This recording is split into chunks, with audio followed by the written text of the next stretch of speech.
जाके दोसरा से कोइलू सगाई जिए के नहीं मन करता रानी हो जिए के नहीं मन करता रानी हो जिए के नहीं मन करता काहे हमारा से कोइलू बेवफाई जाके दोसरा से कोइलू सगाई जिए के नहीं मन करता रानी हो जिए के नहीं मन करता रानी हो जिए के नहीं मन करता।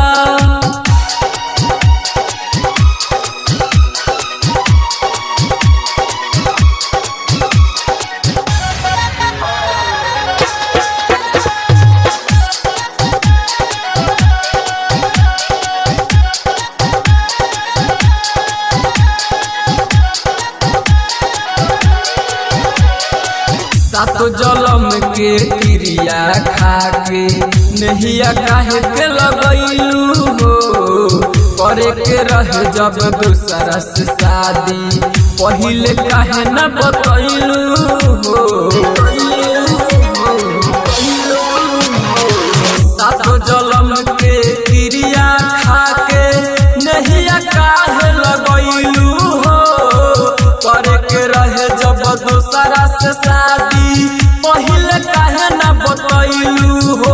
अब तो दिलवा में भोपतारू छुरी कैसे चल गइलू हमारा से दूरी जिए के नहीं मन करता रानी हो जिए के नहीं मन करता रानी हो जिए के नहीं मन करता।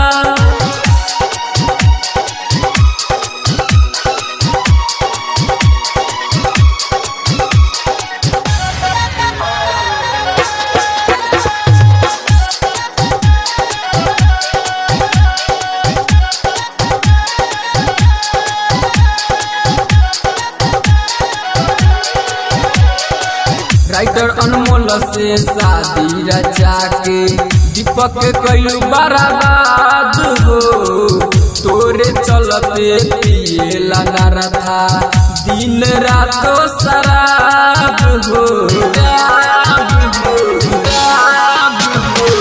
राइटर अनमोल से शादी रचा के दीपक कइलू बर्बाद हो तोरे चलते पिएला ना रथा दिन रात शराब हो। वाल्मीकि के तू बालमा बनई हो एक बेर ससुरा से मिल चली आई हो देखे के बड़ा मन करता रानी हो जिए के नहीं मन करता रानी